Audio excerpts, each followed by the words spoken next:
Pemirsa, mendapat tagihan listrik dengan tarif yang dinilai tak wajar, puluhan warga memprotes kantor PLN Kota Depok, Sukma Jaya, Depok, Jawa Barat. Sebagian pelanggan PLN mengaku tagihan listrik mereka melonjak hingga 300%.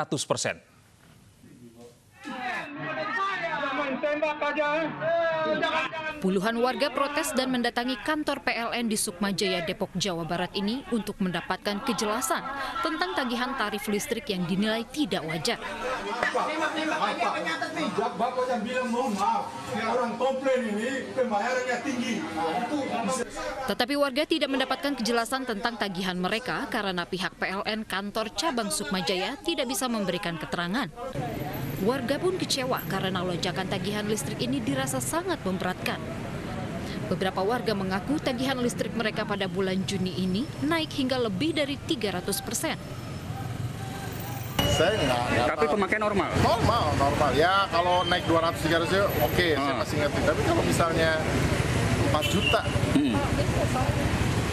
Terus 4 juta ya nggak mungkin lah. Saya harus bayar 394.000. Nah itu rumah ditempatin nggak? Rumah kosong, kita punya kontrakan 4 pintu tapi kosong. Kosong? Iya. Itu jarang dipakai listriknya? Jarang, Bang. Kaget Ya, malam aja lampu-lampu. Meski sudah melapor, warga belum juga mendapat jawaban atas kasus mereka. Dilema pun dihadapi mereka karena jika tidak membayar akan didenda hingga pemutusan aliran listrik. Dari Depok, Jawa Barat, Iyung Rizky, iNews melaporkan. PT PLN menegaskan tidak ada kenaikan tarif listrik untuk pengguna daya 450 dan 900 volt per ampere. Direktur Niaga dan Manajemen PLN menjelaskan kenaikan tarif murni dari kenaikan pemakaian pengguna listrik pada April dan Mei lalu. Sementara itu, Yayasan Lembaga Konsumen Indonesia meminta PT PLN untuk proaktif menjelaskan perihal kenaikan listrik yang dialami warga. Kita pada waktu bulan Maret dan bulan April melakukan pencatatan meter yang dipakai oleh pelanggan itu melalui rata-rata 3 bulan ke belakang. Nah, 3 bulan ke belakang ini adalah pemakaian yang normal dia, yang dimana dia bekerja di kantor, hidup seperti biasa. Jadi pemakaian 3 bulan kita hitung mulai dari Desember, Januari, Februari gitu 3 bulan ke belakang. Tapi pada waktu COVID kan kebanyakan polanya berbeda. Sebagian besar itu bekerjanya di rumah, sehingga pemakaian mereka melonjak. Tetapi kita karena melihat ke belakang 3 bulan tadi, maka yang kita gunakan adalah rata-rata 3 bulan ini. Artinya ada selisih dari rata-rata 3 bulan dengan pemakaian sebenarnya. Dan ini terjadi di 2 bulan berikutnya, pada bulan April juga begitu kita lakukan. Nah, pada waktu kita bulan April dan akhir Mei itu, kita melakukan pencatatan, Pencatatan ini yang kita lakukan, ya. Kemudian itu kita lihat angka sebenarnya. Tentu saja kan ada selisih. Nah, selisih inilah kelihatan seperti lonjakan, tetapi sebenarnya itu adalah pemakaian real daripada pelanggan. Nah, kita ada beberapa pemecahan untuk melakukan istilahnya kalau kita perhatikan adalah dari kelebihan tadi ada suatu persentase kita coba untuk dirata-ratakan untuk pembayaran pada bulan. Kepada manajemen PLN untuk lebih terbuka, proaktif dan cepat dalam menangani pengaduan konsumen, dan konsumen juga jangan segan untuk melapor ke PLN karena ini adalah hak kita, hak konsumen, agar hak kita tidak dilanggar oleh PLN selaku penyedia listrik di Indonesia. Beralih ke informasi lain, pemirsa, tidak diberi gaji dan sering mengalami penyiksaan, 2 orang WNI ABK kapal Cina nekat melompat ke laut saat melintas di perairan Kabupaten Karimun, Kepulauan Riau. Beruntung mereka berhasil diselamatkan oleh nelayan setelah 7 jam mengapung di laut.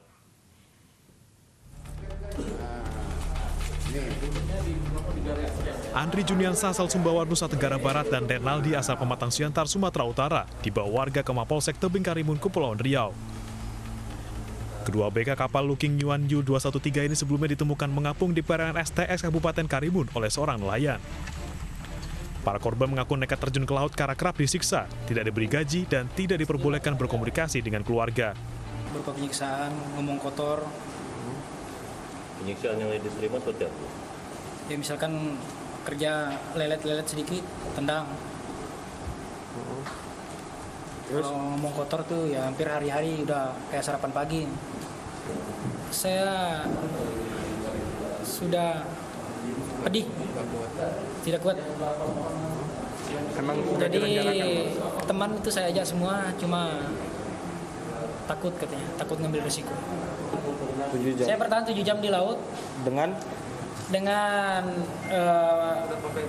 iya, bellboy. Jadi nyampe di tempat kita di wilayah Tebing ini di Kabupaten Karimun jam 7 tadi pagi.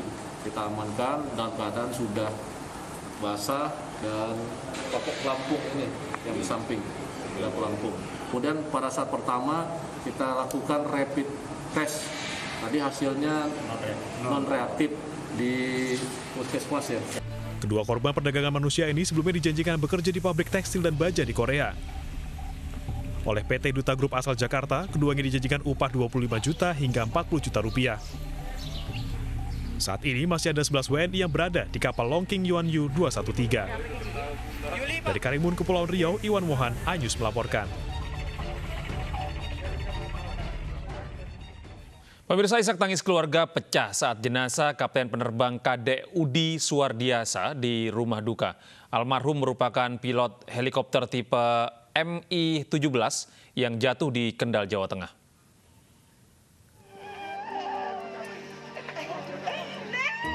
Keluarga korban histeris saat jenazah Kapten Penerbang KD Udi Suwardiasa tiba di rumah duka di Desa Tukat Sumaga, Buleleng, Bali. Bahkan ibu korban sempat pingsan karena tak kuasa melepas kepergian anaknya. Almarhum merupakan anak kedua dari pasangan Iketut Gita Rayasa dan Nimade Arini. Korban meninggalkan seorang istri yang tengah hamil dan satu orang anak yang berusia 7 tahun. Tidak ada sedikit pun ciri-ciri ataupun tanda-tanda akan kita kehilangan Pak KD Udi. Kapan terakhir almarhum pulang, Pak? 4 tahun yang lalu ya. Itu terakhir pulang, tapi komunikasi selalu ada setiap bulan, setiap minggu itu ada dengan keluarga besarnya. Selama ini tinggal di mana, Pak? Di Semarang.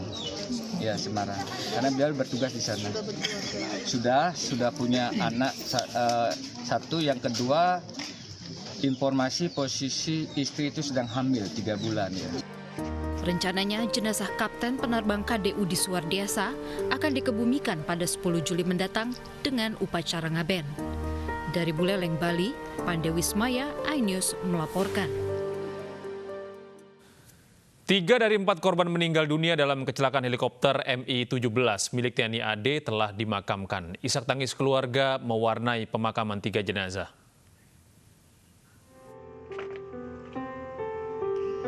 Suasana duka menyelimuti pemakaman Kapten Julius Hendro, korban kecelakaan helikopter M117.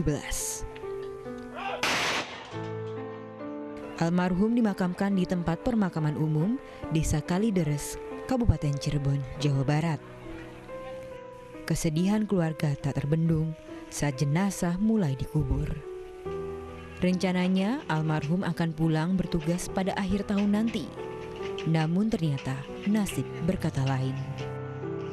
Almarhum meninggalkan seorang istri dan 2 anak yang masih berusia 8 tahun dan 5 tahun. Pemakaman korban kecelakaan helikopter M17 juga berlangsung di TPU Kembang Arum, Semarang, Jawa Tengah. Tembakan salvo mengiringi pergian jenazah Letu CPN Wisnu Tia Aruni. Istri serta keluarga mengantarkan korban ke peristirahatan terakhir dengan prosesi pemakaman militer.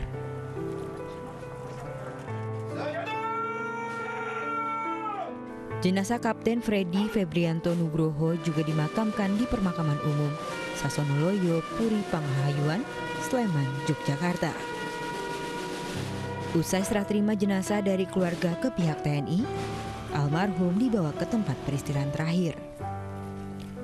Proses pemakaman almarhum digelar secara militer yang dipimpin Komandan Pusat Penerangan Angkatan Darat, Majen Teguh Pujo. Almarhum meninggalkan seorang istri dan 2 anak laki-laki dan perempuan. Tim Liputan iNews melaporkan.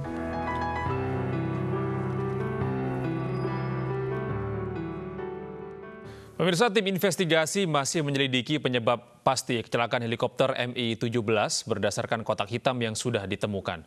Sementara itu 4 korban luka masih dirawat di Rumah Sakit Karya di Semarang.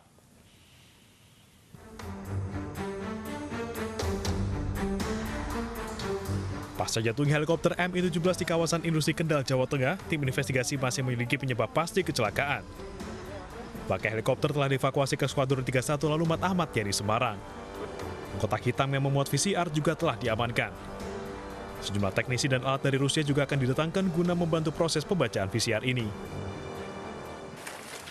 Kita akan serahkan ya, ke black box, ya, kita koordinasi untuk pemeriksaan black box yang sekarang masih kita simpan, nanti kita akan serahkan. Kondisi black box aman dan sudah siap? Aman. Ya, FDR dengan VCR kita aman. Kira-kira butuh waktu berapa lama untuk investigasi? Ya, kita sampai ketemu akar permasalahannya, kita nggak bisa batasi dengan limit waktu. Tapi secepatnya kita akan umumkan kalau sudah ketemu permasalahan. Baik. Sementara itu, 4 korban luka dalam kecelakaan helikopter Mi-17 masih dirawat di RSUP Dr. Karyadi Semarang. Korban atas nama Letu Penerbang Virayuda dan Praka Nanang harus dipindah ke ruang ICU karena menderita luka bakar serius. Sementara kondisi Praka Rofik dan Praka Supriyanto telah membaik dan akan dipindahkan ke Rumah Sakit Bakti Wira Tamtama Semarang. Jadi 2 pasien ini memang mengalami luka bakar. 1 orang dengan luka bakar sampai 50%, 1 orang dengan luka bakar sekitar 22,5%. Helikopter Mi-17 jatuh di kawasan industri Kendal, Jawa Tengah pada Sabtu siang. 4 awak helikopter gugur, sementara 5 lainnya luka-luka. Dari Semarang, Jawa Tengah, tim iNews melaporkan.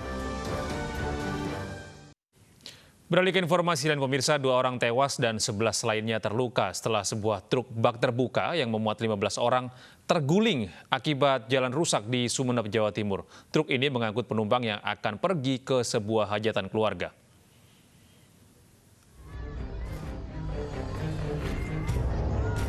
Kecelakaan tunggal yang dialami sebuah truk ini terjadi di Desa Banjarbarat, Kecamatan Gapura, Sumeneb, Jawa Timur, Minggu siang. Truk terguling setelah tidak mampu dikendalikan supir saat melintasi jalan rusak. Akibatnya, 15 penumpang yang berada di bak truk terlempar keluar beserta barang bawaan mereka. 2 orang meninggal di tempat kejadian, sedangkan 11 lainnya terluka berat dan ringan. Para korban kemudian dievakuasi ke Rumah Sakit Muhammad Anwar Sumeneb dan Puskesmas Gapura. Ini adalah kurang ajarnya pengemudi, rumah sopirnya. Ini adalah jalan yang kurang masuk, jalan yang bergelombang, akhirnya jadi laka lantas dan oleng ke kanan, akhirnya terguling posisi ke kanan sampai keluar ke badan jalan aspal. Sopir truk pun diperiksa polisi. Diduga terjadi pelanggaran ketentuan dan peruntukan truk yang harusnya hanya untuk mengangkut barang dan bukan penumpang. Dari Sumeneb, Jawa Timur, Abdul Rahim, iNews melaporkan.